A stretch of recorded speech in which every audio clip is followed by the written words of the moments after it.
I, 36F, have been dating Mark, 46M, for 3 years now. We met at a charity event in New York where I was volunteering for a children's education program. I moved to the US from Russia 15 years ago for my master's degree in marketing and ended up staying here after landing a job at a prestigious marketing firm. I started as a junior executive and worked my way up to become a senior marketing director through hard work and dedication. Let me give you some background about how we met and our relationship. That day at the charity event, Mark was there supporting his friend's organization. He wasn't dressed like someone from a wealthy family, just casual jeans and a simple shirt. He drove a regular Toyota, and we bonded over our shared interests in classical music, hiking, and traveling. It wasn't until our third date that I accidentally found out his family owned a chain of luxury hotels. I discovered this when we ran into his father at a restaurant, and he casually mentioned their new hotel opening. This didn't change anything for me. I was already falling for Mark's kind nature, intelligence, and sense of humor. Mark and I got serious pretty quickly. Within 6 months, he introduced me to his family. His mother Martha is a socialite who's heavily involved in charity work, and his father James runs their hotel business. They also have a younger daughter, Sarah, who works in the family business. Initially, everything seemed perfect. Martha would invite me to their summer house in the Hamptons, and we'd spend weekends together. James would ask about my work and seemed impressed by my career growth. Sarah and I became close friends. I even helped organize her baby shower last year and spent weeks planning it. I put in genuine effort to be part of their lives. I attended all family events, helped Martha with her charity functions, and even used my marketing expertise to help Sarah with some hotel promotions. I never asked for payment or recognition for any of this. I did it because I thought I was becoming part of the family. Mark and I have been talking about marriage for the past 6 months. We even looked at houses together last month, and he hinted about proposing soon. We discussed having children, and I met with his family's financial advisor to understand how to merge our assets. I was already planning to sign any prenup they wanted. I have my own money and career, and I never wanted theirs. Everything seemed perfect until yesterday when Mark came over to my apartment. He seemed nervous and uncomfortable. He told me about their Christmas plans. The family was spending 2 weeks at their lodge in Aspen, a tradition they've had for years. Then he dropped the bombshell: I wasn't invited. When I asked why, he hesitated before telling me that his parents think I'm just after their money. Their reasons completely shocked me. Apparently, they grew suspicious because I always compliment their houses and ask questions about their business.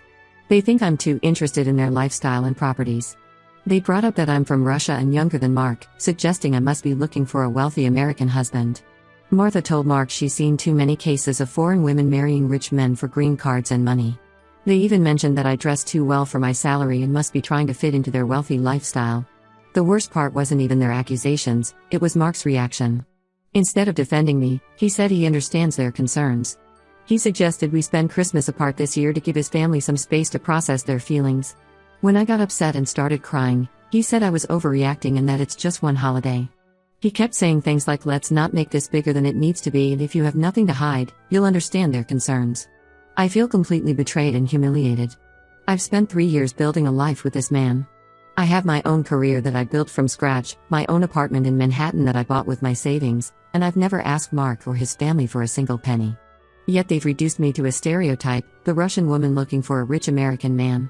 What hurts most is that Mark, who knows me better than anyone, who knows how hard I've worked for everything I have, didn't stand up for me. I haven't spoken to Mark since yesterday. He's been texting me saying we should talk when things calm down, but I don't know what to say. How do you move forward in a relationship when your partner's family sees you as a gold digger, and your partner doesn't have the backbone to defend you? I keep thinking about all the times I spent with his family. Was Martha judging me when I helped her organize her charity gala? Was James analyzing my intentions when I gave suggestions for their hotel marketing? Was Sarah pretending to be my friend while discussing my possible motives with her family? Were all those warm family moments fake? Did they always see me as an opportunist trying to infiltrate their wealthy world? Right now, I'm seriously considering ending this relationship. If Mark won't stand up for me now, will he ever? Am I supposed to spend the rest of my life trying to prove my love is genuine to people who have already decided I'm a gold digger? And how can I marry into a family that has such a low opinion of me? But 3 years is a long time to just throw away. Should I try to prove them wrong? Or should I just walk away with my dignity intact? I need advice from people who aren't emotionally invested in this situation. Am I overreacting, or is this the red flag I can't ignore? Update when I had to come back to update you guys because things have gotten way more complicated than I imagined. First, I want to thank everyone who commented on my last post. Your support and insights really helped me think clearly about this whole mess. After my last post, I decided to confront Mark. I needed to understand why he wouldn't defend me and hear his side of the story. We met at a cafe near my apartment, somewhere public because I didn't want this to turn into an emotional scene at either of our places. What I found out during this conversation made everything so much worse than I had imagined. Mark finally revealed that his parents hired a private investigator to look into my background 6 months ago. They did this behind his back and only told him about it last month, right before they started planning their Christmas trip. The timing explains why they suddenly don't want me around for the holidays. The PI dug deep into my past in Russia and my life here in America. They found out about my father's construction company in Russia that went bankrupt when I was in college. Dad had to start over from scratch, and that's partly why I worked so hard to build my own career. But Mark's family somehow twisted this into evidence that I'm used to living off other people's money and looking for someone to bail me out. The investigation also uncovered that I briefly dated Robert, another wealthy man, before Mark. It was a 3-month relationship that ended because we wanted different things in life. To Mark's family, this wasn't just a normal dating experience, it was proof that I specifically target rich men. What really got me angry was how they invaded my financial privacy. The PI got hold of my credit history and found out about my credit card debt from my early days in America. When I first started my career, I had to put everything on credit cards: rent, food, work clothes. I also send money to my parents in Russia every few months to help with my mother's medical bills. His parents saw all of this as proof that I'm financially irresponsible and looking for a wealthy husband to solve my problems. When I asked Mark why he kept quiet about this investigation for a whole month, his answer shocked me. He said he was trying to protect me. But then he admitted something that broke my heart. When his parents first showed him the PI's report, he started having doubts too. That's why he's been acting distant lately and why he didn't fight harder for me to come to Aspen. He actually started believing their twisted interpretation of my life. I sat there speechless. This man, who I shared my life with for 3 years, who knew all my struggles and achievements, had been secretly doubting me for a month based on a PI's report instead of talking to me directly. He let his parents violate my privacy and didn't say a word. Even worse, he admitted that he and Sarah had been discussing my spending habits, analyzing everything from the brands I wear to the restaurants I suggest for dates. The conversation took an even uglier turn when I brought up the fact that I never asked him or his family for money. His response? "Not yet, but my parents think you're playing the long game." He said this with such casualness, like it was completely normal to assume your girlfriend of 3 years is running some long con on your family. I was done at that point.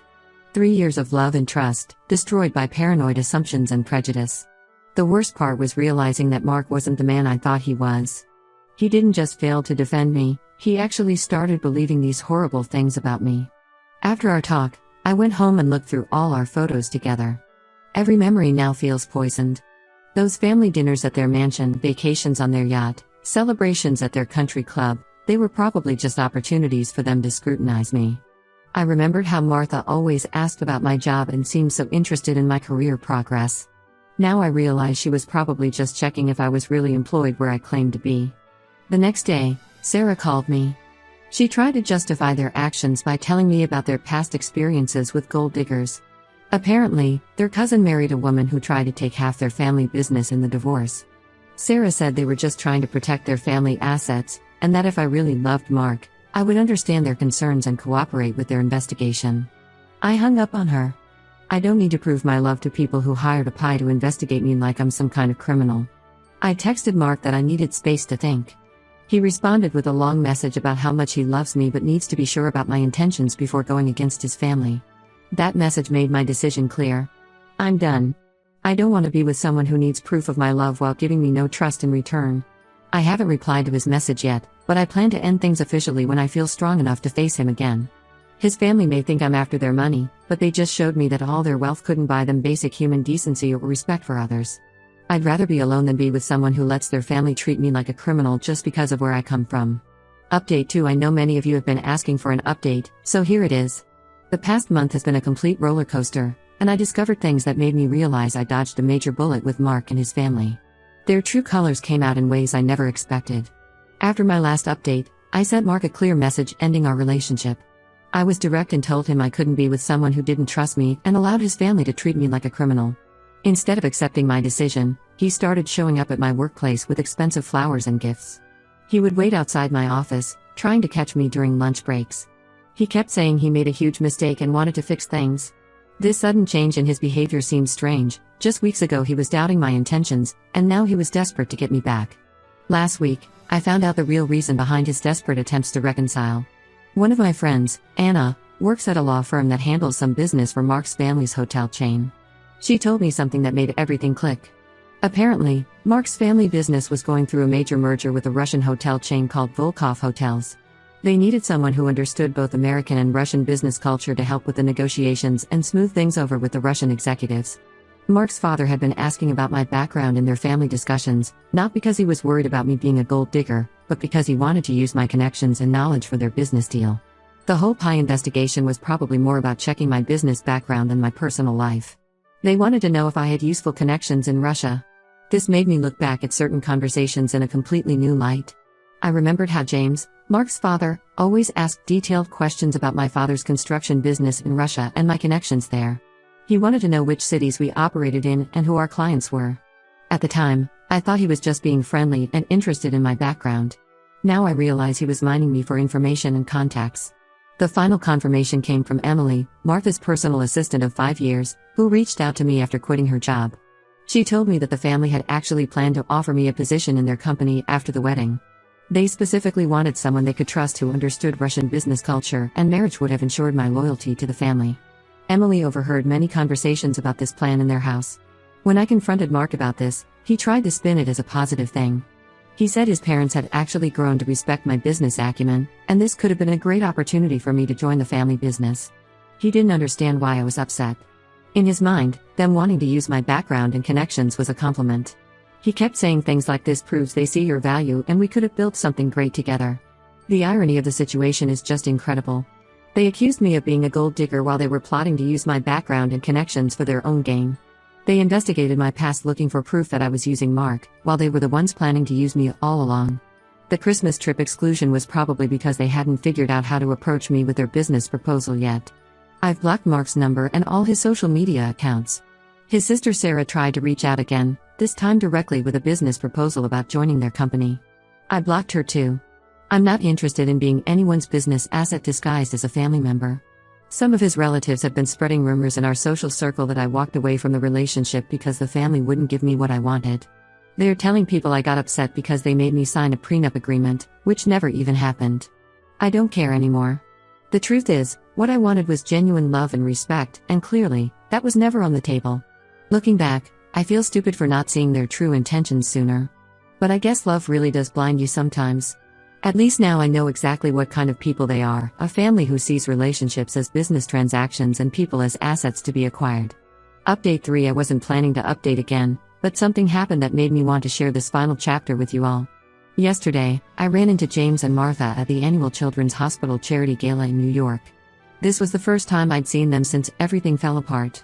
Through my business contacts, I learned that their Russian hotel merger with Volkov Hotels had completely failed.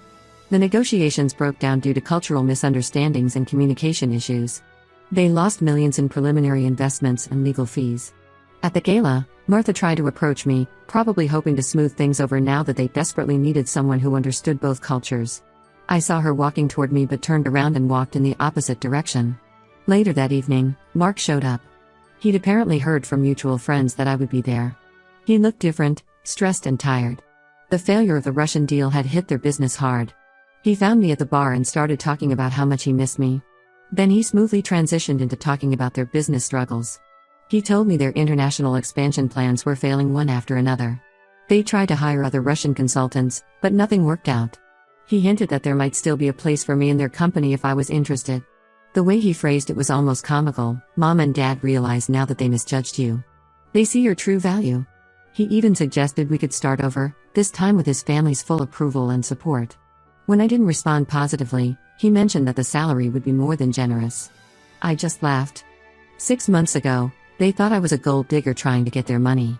They hired a pie to investigate me and excluded me from family events. Now they wanted me to help save their business. Their pride had finally taken a backseat to their desperation. The best part? I recently got promoted to Vice President of International Marketing at my firm. We're actually expanding into the luxury hotel market in Eastern Europe, and I'm leading the project. We're already in talks with some of their competitors, including Volkov Hotels. The same company that refused to work with Mark's family is now eager to partner with us. I told Mark that all their money couldn't buy what they really needed: genuine respect and cultural understanding. I also mentioned that I'm bound by my company's non-compete clause, so I couldn't help them even if I wanted to. His face when I said that was priceless. Mark still sends me occasional texts about how his family has changed and learned their lesson. Each time their business faces another setback, I get a message from him. Last week he even suggested that we could keep our relationship separate from business, as if that was ever the real issue. I don't respond to any of his messages. Some people only realize your value when they need something from you. I'm done being undervalued and second-guessed. My time, knowledge, and love are worth more than being someone's backup plan or business strategy. To anyone going through something similar, trust your gut. Sometimes walking away is the best way to move forward.